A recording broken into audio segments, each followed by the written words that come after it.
से बड़ी खबर आपको बताते हैं, झारखंड मंत्रालय के बाहर प्रदर्शन जारी है। जेएसएससी सीजीएल सफल अभ्यर्थियों का प्रदर्शन हो रहा है। प्रोजेक्ट भवन के मेन गेट के बाहर ये अभ्यर्थी प्रदर्शन कर रहे हैं।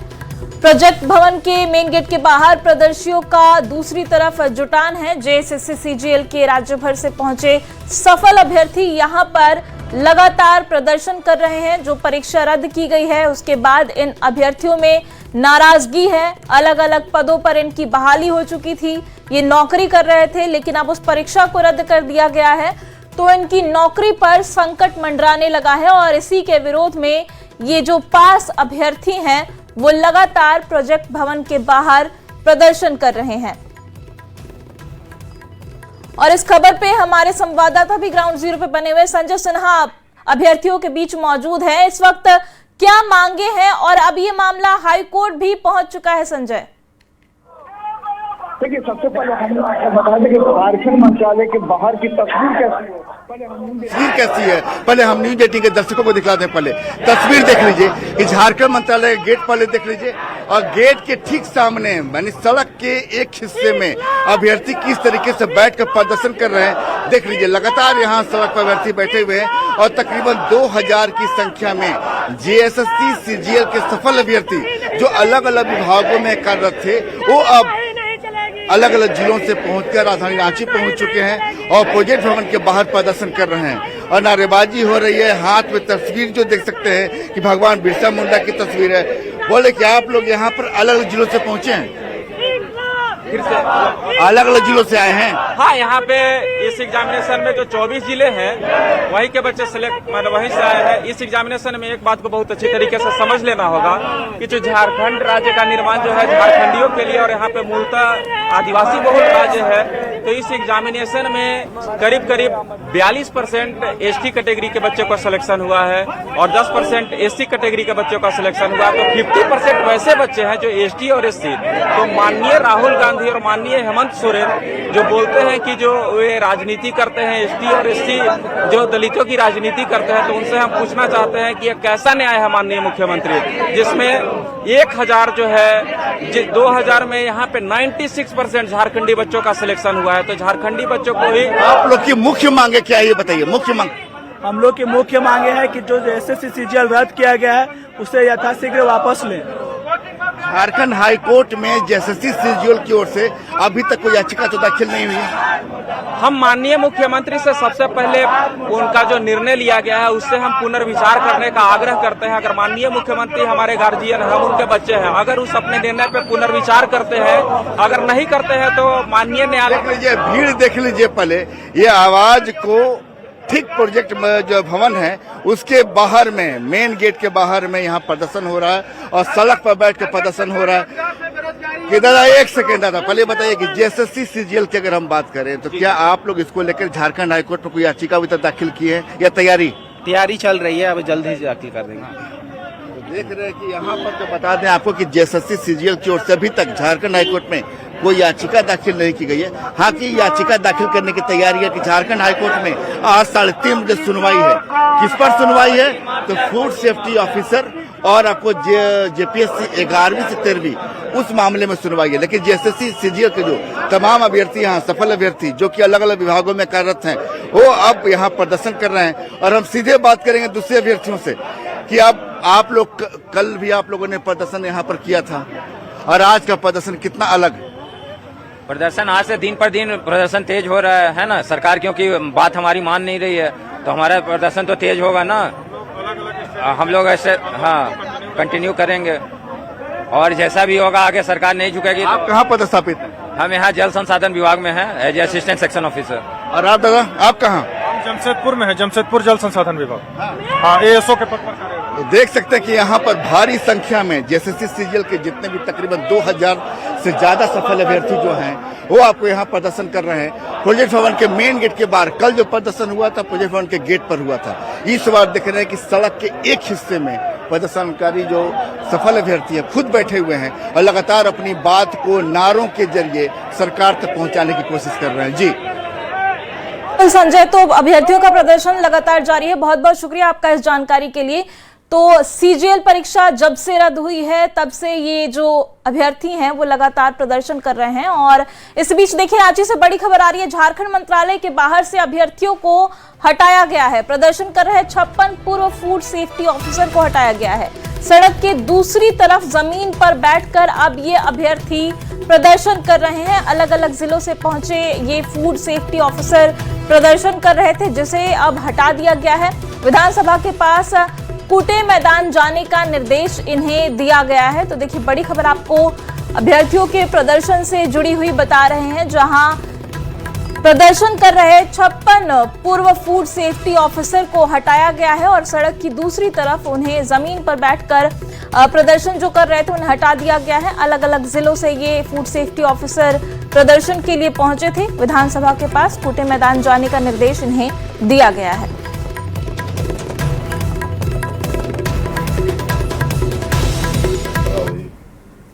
और अब जरा सफल अभ्यर्थियों के प्रदर्शन की तस्वीरें आपको दिखाते हैं। अलग अलग जिलों से जो पदस्थापित 56 फूड सेफ्टी ऑफिसर हैं वो प्रोजेक्ट भवन के बाहर सड़क की दूसरी तरफ जमीन पर बैठकर प्रदर्शन कर रहे थे। और आंदोलन में पलामू में पदस्थापित ललिता भी अपनी गोद की बच्ची के साथ प्रदर्शन करती हुई नजर आई। ललिता और दूसरे सफल अभ्यर्थियों ने बताया कि किस तरह संघर्ष और कड़ी मेहनत के बाद उन्हें ये नौकरी मिली थी।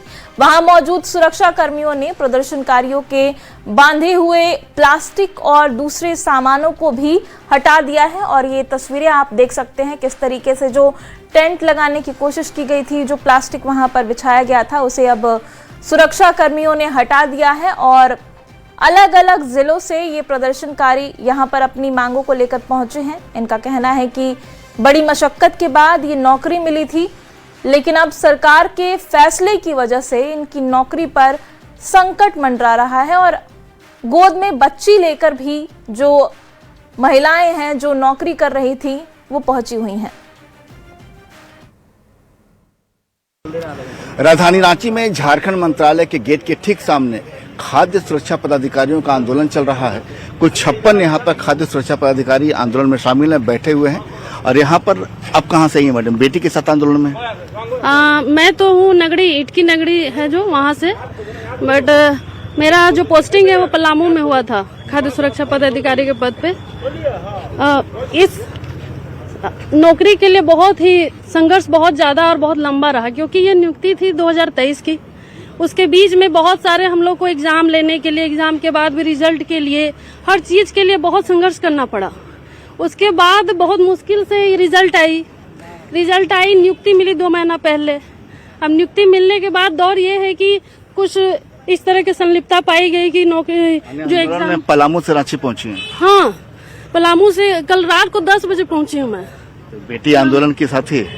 हाँ, ये संघर्ष का भी साक्ष्य है, आंदोलन का भी साक्ष्य है। जॉब के पहले भी जितना भी मैंने संघर्ष किया उसकी भी साक्ष्य है, क्योंकि तब मैं प्रेग्नेंट थी जब ये हुई। उसके बाद भी इंटरव्यू में मैंने कितना संघर्ष किया है, वो एक जो महिला है ना जिसके पास बच्चा है वही समझ सकती है मेरा स्ट्रगल। अभी तो हमें कोई मैदान बताया गया है कि वहीं पे, जहाँ पे हाँ कूटे मैदान, वहीं पे हमें जाने को बोला गया। आप रांची में पदस्थापित हैं क्या? नहीं, मैं बोकारो में थी। हाँ, मेरी पोस्टिंग बोकारो में थी। तो आप लोग तो हाईकोर्ट भी गई हैं अपनी याचना लेकर? जी, आज 3 बजे हमारी सुनवाई भी है। हाँ, अब न्यायालय से ही उम्मीद है, सारी उम्मीदें उन्हीं पे टिकी हैं। और सरकार से भी यही कहना चाहूंगी कि आपने जल्दबाजी में फैसला लिया है, प्लीज आप एक बार पुनर्विचार करें। और हम आपको जांच में पूरी तरीके से हम सहयोग देना चाहते हैं। आपको किसी भी तरह का सहयोग चाहिए, हमने कल कोर्ट में भी अपना जो भी था OMR शीट सब कुछ जमा किया है। हम पूरी ट्रांसपेरेंसी मेंटेन। जी, ये बात सही है, अगर कोई वैसे घुसा है ना, गलत तरीके से घुसा है, वो फिल्टर आउट होना ही चाहिए। लेकिन इस तरीके से, इस प्रकार से रद्द हो जाना ये सही नहीं है। तो उसके लिए हम अन्याय चाहेंगे, सरकार से चाहेंगे प्लीज इस चीज का संज्ञान लें, पुनः विचार करें और कोर्ट जो है हमारे मतलब केस का सही से सुनवाई करें। हम चाहते हैं सर कि जितने भी लोग हैं जेन्युइन जो हैं सर, वो उनका जॉब बचा रहना चाहिए सर। जिन्होंने गलत किया है सरकार उनकी जांच करे, उनको अलग करे और उन पे कार्रवाई करे सर। जो जेन्युइन कैंडिडेट है उनको तो सजा क्यों दी जा रही है सर? देख सकते हैं कि यहाँ पर ठीक सामने झारखंड मंत्रालय का गेट है और गेट के ठीक सामने सड़क की दूसरी तरफ जो है खाद्य सुरक्षा पदाधिकारी आंदोलन कर रहे हैं। कह रहे हैं कि वास्तव में जो गलत तरीके से पास हुए हैं उनकी जांच होनी चाहिए, लेकिन इस तरह परीक्षा रद्द करना, उनको उनकी नियुक्ति से बाहर करना गलत है। फिलहाल झारखंड हाईकोर्ट में इन्होंने केस दाखिल किया है और झारखंड हाईकोर्ट से इन्हें उम्मीदें हैं कि फिर से उनकी नियुक्ति बहाल हो। कैमरामैन संजीत तिवारी के साथ संजय कुमार सिन्हा, न्यूज़ 18 रांची। झारखंड सरकार की ओर से जेपीएससी की 22 परीक्षा रद्द कर दी गई है। 11वीं से 13वीं जेपीएससी परीक्षा रद्द किए जाने से नाराज अभ्यर्थी अब झारखंड हाई कोर्ट का रुख कर चुके हैं। रद्द की गई परीक्षा के सफल अभ्यर्थियों की ओर से झारखंड हाई कोर्ट में 3 याचिका दाखिल की गई है। याचिका दीपमाला, सोनम कुमारी और अन्य की ओर से दाखिल की गई है और इसके साथ ही फूड सेफ्टी ऑफिसर परीक्षा को लेकर भी सौरभ सिंह की ओर से पिटीशन दायर किया गया है। सभी दायर याचिका पर 20 अगस्त यानी कि आज ही सुनवाई होनी है। बता दें कि झारखंड सरकार की ओर से 22 नियुक्ति परीक्षाओं को रद्द किया गया है, जिसके बाद इन परीक्षाओं के सफल अभ्यर्थी में निराशा देखी जा रही है और वो इंसाफ के लिए हाई कोर्ट से गुहार लगा रहे हैं।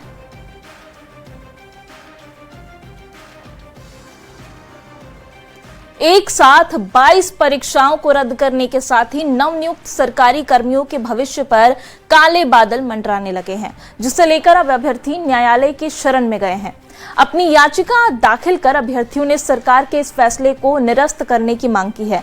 हालांकि विपक्ष की माने तो सरकार की नाकामी की वजह से ही ये तस्वीरें देखने को मिल रही हैं। वहीं सत्ता पक्ष सरकार के निर्णय को सोच समझकर लिया हुआ फैसला करार दे रहा है।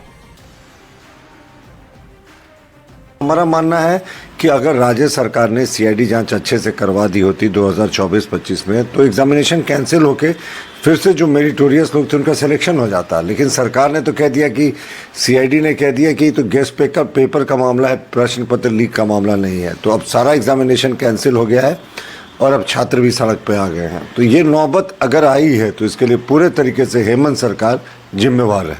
छात्रों की भावनाओं के अनुरूप सरकार ने निर्णय लिया।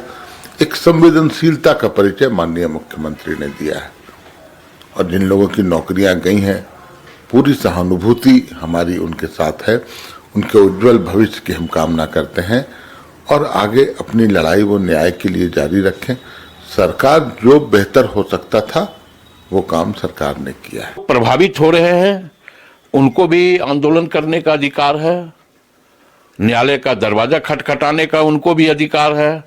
संविधान इस बात की इजाजत देता है और अपनी अभिव्यक्ति करना यह कहीं से भी गलत नहीं है लोकतंत्र में। तो वो भी अपनी अभिव्यक्ति कर रहे हैं, लेकिन सरकार हर पहलुओं पर बखूबी बारीकी से विचार कर रही है और हमें लगता है कि किसी को भी किसी प्रकार का कोई समस्या सरकार उत्पन्न होने नहीं देगी।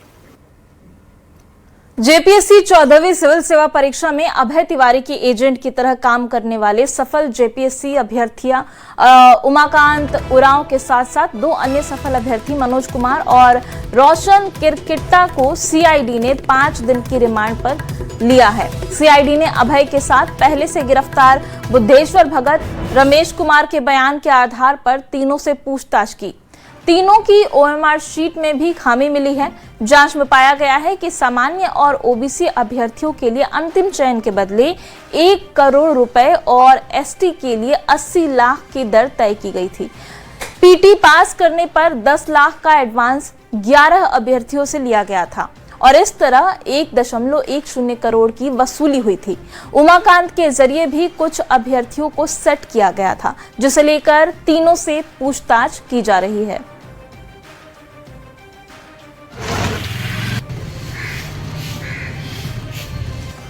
जेपीएससी 14वीं की पीटी रिजल्ट गड़बड़ी मामले में सीआईडी की जांच लगातार जारी है और इस पूरे मामले में अब 3 आरोपियों को इस सीआईडी ने रिमांड पर लिया है, जिनसे कि पूछताछ की जा रही है। बता दें कि इन 3 आरोपियों में उमाकांत उरांव और साथ ही मनोज कुमार और रोशन किरकिट्टा शामिल हैं। बता दें कि इन तीनों को रिमांड में बुद्धेश्वर भगत और रमेश कुमार के बयान के आधार पर पूछताछ के लिए रिमांड पर लिया गया है। इसमें OMR शीट में, इन तीनों के OMR शीट में भी गड़बड़ी पाई गई है। बता दें कि ये जो तीनों आरोपी हैं, इन्होंने JPSC की 14वीं PT रिजल्ट परीक्षा जो है वो पास की थी और इन तीनों के OMR शीट में जो है गड़बड़ी वो भी पाई गई थी। इस पूरे मामले में ये बातें सामने आई हैं कि PT पास करने पर 10 लाख का जो एडवांस है वो 11 अभ्यर्थियों से लिया गया था और करीब 1 करोड़ 10 लाख की वसूली हुई थी। उमाकांत के जरिए कुछ अभ्यर्थियों को भी सेट किया गया था, जिसे लेकर अब तीनों से पूछताछ हो रही है। तो देखना होगा कि ये किस तरह से OMR शीट में जो है वो गड़बड़ियाँ की गई थी।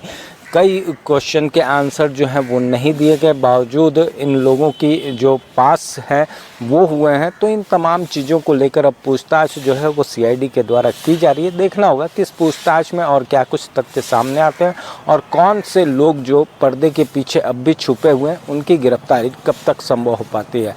रांची से न्यूज़ 18 के लिए ओम प्रकाश। झारखंड की सियासत से जुड़ी बड़ी खबर आपको बताते हैं। JMM की केंद्रीय समिति की बैठक आज रांची के हरमू स्थित सोहराय भवन में होनी है। बैठक में खान और खनिज विकास एवं विनियमन संशोधन बिल 2026 के खिलाफ आगे की रणनीति पर बड़ा फैसला हो सकता है। मुख्यमंत्री हेमंत सोरेन समेत पार्टी के वरिष्ठ नेता इस बैठक में शामिल होने वाले हैं। JMM इस मुद्दे को झारखंड की अस्मिता और अधिकार से जोड़ रहा है। वहीं विपक्ष का आरोप है कि सरकार इस मुद्दे के जरिए दूसरे विवादों से ध्यान भटकाने की कोशिश कर रही है। के हितों पर कुठाराघात होता दिख रहा है। हमारी संप्रभुता छिनती दिख रही है। लोकतांत्रिक व्यवस्था में, संघीय ढांचे में ऐसा अमूमन होना नहीं चाहिए, परंतु तानाशाही सरकार, दिल्ली में बैठी हुई सरकार अपने पूंजीपति मित्रों को उपकृत करने के लिए झारखंडियों का, हमारे राज्य का जो अधिकार है शेष लगाने का, जिसे हमें सुप्रीम कोर्ट ने दिया था, उस अधिकार को छीनने का प्रयास किया गया है। जमीन हमारा है, खनिज हमारा है, तो विकास भी झारखंड का होगा। विकास गुजरात का हम नहीं करने देंगे, विकास हम दिल्ली का नहीं करने देंगे। संपत्ति हमारी, उसका हक और अधिकार हमारा, और हम इसके लिए सड़क से सदन तक आंदोलन करेंगे। हमें लगता है कि खनन मुद्दे को लेकर जिस तरीके से वो भ्रम फैला रहे हैं कि खनन से झारखंड का नुकसान होगा, मैया समान और अबुआ आवास योजना बंद हो जाएगी। अबुआ आवास योजना 2023 में आई थी, उस समय खनन जो संशोधन पे सुप्रीम कोर्ट का निर्णय नहीं आया था, वो 2024 में आया था, और मैया समान 2024 में शुरू हो गई थी। तो ये दोनों योजनाएं कहीं भी शेष पर निर्भर नहीं थी। तो हमें लगता है कि झारखंड मुक्ति मोर्चा ध्यान बांटने के लिए आज कोई बड़े आंदोलन या आर्थिक नाकेबंदी जैसी चीजों की घोषणा कर सकता है। वंदे मातरम को लेकर सियासी टकराव बढ़ता जा रहा है। कांग्रेस ने साफ किया है कि वो वंदे मातरम के सिर्फ 2 छंद ही गाएगी और 1937 में महात्मा गांधी, सरदार पटेल और पंडित नेहरू समेत नेताओं के फैसले का हवाला दिया है। कांग्रेस ने कहा कि पार्टी आज भी उसी निर्णय का पालन कर रही है। वहीं बीजेपी पर निशाना साधते हुए कांग्रेस ने सवाल उठाया कि जब देश आजादी की लड़ाई लड़ रहा था तब कौन अंग्रेज के साथ दे रहा था। पिता महात्मा गांधी के बताए हुए रास्ते पे चलने वाले लोग हैं। 1937 में महात्मा गांधी, जवाहरलाल नेहरू, सरदार पटेल और उस वक्त के कांग्रेस के प्रमुख नेताओं ने वंदे मातरम को लेकर जो फैसला लिया, उस फैसले के साथ कांग्रेस पार्टी है, कांग्रेस का नेता कार्यकर्ता खड़ा है। वंदे मातरम हम गाते थे, गाते हैं, गाते रहेंगे। लेकिन जरा उन लोगों से पूछिए जो वंदे मातरम पे सवाल खड़ा करते हैं कि जब देश की आजादी की लड़ाई लड़ी जा रही थी तो वो कहां थे। वो अंग्रेजों का साथ दे रहे थे, वो अंग्रेजों के साथ मुखबिरी कर रहे थे। उनको कांग्रेस पार्टी का शुक्रिया अदा करना चाहिए, धन्यवाद अदा करना चाहिए कि इस देश को अंग्रेजों से आजाद कराया। वंदे मातरम पर जारी सियासत को लेकर बीजेपी सांसद ने कांग्रेस पर निशाना साधा है। कांग्रेस ने कहा, जनता के सोचने और समझने की बात है कि कांग्रेस किस किस्म की राजनीति की तरफ बढ़ रही है। अक्टूबर 1937 में जो कांग्रेस कार्य समिति ने रिजोल्यूशन पारित किया था सुभाष चंद्र बोस के खिलाफ, उसको फिर से सोनिया गांधी जी, खरगे साहब और राहुल गांधी जी का नेतृत्व, इन लोगों ने मिलकर फिर से कहा कि कानून जो कुछ भी हो जाए, देश भाड़ में जाए, पार्लियामेंट भाड़ में जाए, आपके बने हुए कानून को हम नहीं मानते हैं। आप समझिए कि ये किस तरह की अनार्की है कि हम, यदि देश का कानून ही खत्म हो जाएगा, देश का कानून अच्छा है या खराब है, देश का कानून सब मानता है, आम नागरिक को देश के संविधान के खिलाफ भड़काना, बाबा साहब अम्बेडकर के खिलाफ भड़काना और जो सिचुएशन पैदा करना कि देश फिर से विभाजन के कगार पर पहुंच जाए, हिंदू और मुस्लिम के नाम पर, बौद्ध सिख ईसाई के नाम पर हो जाए, इसको आप राहुल गांधी जी को जिन्ना का वंशज या वारिस नहीं कहेंगे तो क्या कहेंगे। और ये जनता को सोचने समझने वाली बात है कि किस तरह की राजनीति कांग्रेस करती है। बोकारो में पूर्व प्रधानमंत्री और भारत में संचार क्रांति के जनक माने जाने वाले राजीव गांधी की जयंती का कांग्रेस की ओर से श्रद्धांजलि सभा का आयोजन किया गया है। उनकी जयंती पर बोकारो हवाई अड्डे के पास स्थित राजीव गांधी की आदमकद प्रतिमा पर कांग्रेस नेताओं और कार्यकर्ताओं ने माल्यार्पण कर उन्हें नमन किया। इस दौरान नेताओं ने राजीव गांधी के योगदान को याद किया और कहा कि देश में कंप्यूटर और संचार क्रांति को बढ़ावा देने के साथ उन्होंने पंचायती राज व्यवस्था को मजबूत किया है। कांग्रेस नेताओं ने उनके अधूरे सपनों को पूरा करने का संकल्प लिया। जयंती के अवसर पर हम सारे कांग्रेसी इनके मूर्ति पर पुष्प अर्पित कर इनसे ये संकल्प लेने के आज दिन है कि इनका जो सपना था उस सपने को हम पूरी तरह से आज कांग्रेस के लोग, हमारे युवा साथी, सारे लोग मिलकर इनकी सपनों को साकार करने का दिन है। हम लोग आज यही संकल्प लिए हैं कि जो इनका सपना था, जो देश के नौजवानों को आगे बढ़ाने का था, देश को आगे बढ़ाने का जो इनका संकल्प था, उस संकल्प आज उनके द्वारा लिए गए संकल्पों को आज उनका जो सपना था, उनका जो संकल्प था, उसको हम सब आज दोहराए और ये संकल्प लिए कि जो उनका सपना था उस सपने को हम लोग उस हिसाब से, उस तरह के भारत का निर्माण हम लोग करेंगे। पर हम लोग जन्मदिन मनाने के लिए पूरा कांग्रेसी हम लोग एकजुट हुए हैं और हम लोग चाहते हैं कि जो राजीव गांधी का सपना है उसको हम लोग पूरा करेंगे और जब तक पूरा नहीं करेंगे तब तक हम लोग का लड़ाई जारी रहेगा। रामगढ़ के ओरीमारी से बड़ी खबर आपको बताते हैं, जहां भारी बारिश के कारण रेलवे ट्रैक के किनारे बना करीब 70 मीटर लंबा गार्ड वॉल अचानक ढह गया। गार्ड वॉल की चपेट में आने से रेलवे के 3 बिजली पोल भी क्षतिग्रस्त हो गए हैं। घटना के बाद 3 में से एक रेलवे ट्रैक पर फिलहाल मालगाड़ियों की आवाजाही रोक दी गई है। गनीमत ये रही कि हादसे के वक्त कोई बड़ा नुकसान नहीं हुआ है और एक बड़ी दुर्घटना भी टल गई। रेलवे की ओर से क्षतिग्रस्त पोल और गार्ड वॉल की मरम्मत की प्रक्रिया भी शुरू कर दी गई है।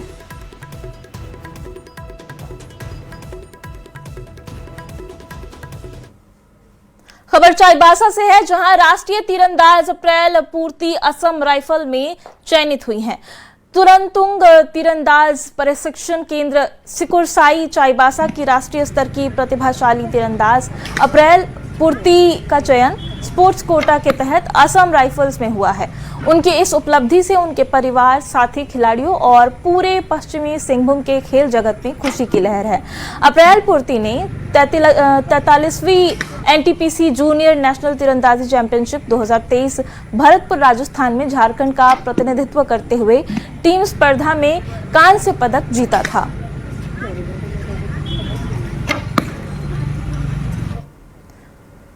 बोकारो में चल रही द्वितीय एनटीपीसी राष्ट्रीय रैंकिंग तीरंदाजी प्रतियोगिता में देश भर के दिग्गज तीरंदाज अपना दमखम दिखा रहे हैं। प्रतियोगिता में अर्जुन अवार्डी और अंतर्राष्ट्रीय खिलाड़ी भी हिस्सा ले रहे हैं। 2 बार के world champion Abhishek Verma, Arjun awardee Rajat Chauhan और 2025 के world champion gold medallist Rishabh Yadav भी बोकारो पहुंचे हुए हैं। खिलाड़ियों की नजर अब एशियन गेम्स और कॉमनवेल्थ गेम्स पर है। खिलाड़ियों का कहना है कि झारखंड में तीरंदाजी की शानदार प्रतिभा है और यहां के आयोजन युवा खिलाड़ियों को बड़ा मंच दे रहे हैं। गवर्नमेंट बहुत इसमें लगी हुई है, साथ में हमारी सरकार भी, फेडरेशन भी, सबके सब इसमें सारे ही गेम को बढ़ाने में लगे हुए हैं और बखूबी भूमिका निभा रहे हैं। और बहुत सारे number of tournaments archery association of India द्वारा कंडक्ट किए जा रहे हैं, जो अपने आप में एक सराहनीय बात है, क्योंकि इतने बड़े लेवल पे टूर्नामेंट कराना और उसको अच्छे वे में दिखाना और बार बार टूर्नामेंट हर महीने में ऑर्गेनाइज करना एक चैलेंज होता है। तो बढ़ रहा है। का खेलों का भविष्य देखा जाए तो सरकार की तरफ से जो नीतियां है, सब चीज़ है, पिछले 10 साल में हमने बहुत इम्प्रूव किया है। स्पोर्ट्स बजट अभी रिसेंटली में खेलो इंडिया का बढ़ा दिया गया है, तो बहुत अच्छा है। और वैसे ही जो फंड्स है एथलीट्स के डेवलपमेंट में, ना कि एक एलीट लेवल पे, पर ग्रास रूट जो छोटे बच्चे होते हैं हमारे, उन सबको तराशने के लिए, क्योंकि आने वाले टाइम में कॉमनवेल्थ गेम होस्ट कर रहा है इंडिया, और भी बड़े इवेंट होस्ट करने का प्लान है। यहाँ पे जो सुविधाएं वो काफ़ी अच्छे स्तर की सुविधाएं हैं। हालांकि थोड़ा सा वेदर यहाँ पे बारिश का है, तो वो थोड़ी सी मुझे मतलब बारिश का सामना करना पड़ रहा है। बाकी तो यहाँ पे जो फैसिलिटीज़ हमें प्रोवाइड कराई गई है, रेजिडेंशियल हो या फूड हो, वो सारे मतलब अच्छी। और